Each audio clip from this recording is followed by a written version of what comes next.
Okay, so this is some of the pieces that I use to make the train horn. This is a 1.5 by 1 1/4 inch reducer.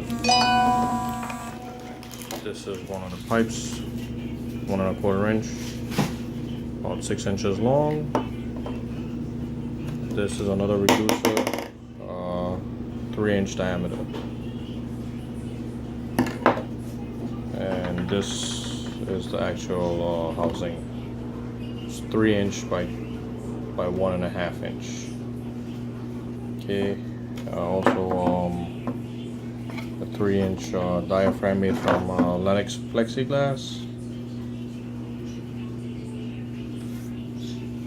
and a little insulation with a strip.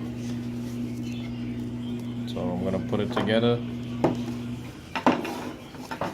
Real simple.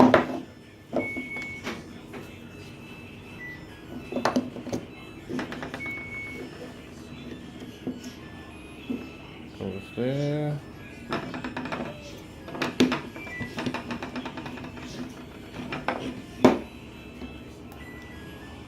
This goes here.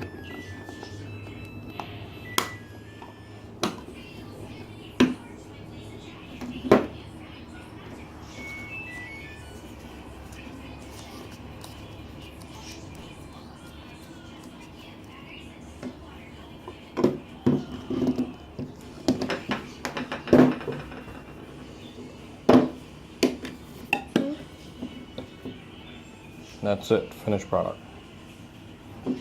To get the air in, use a 3/8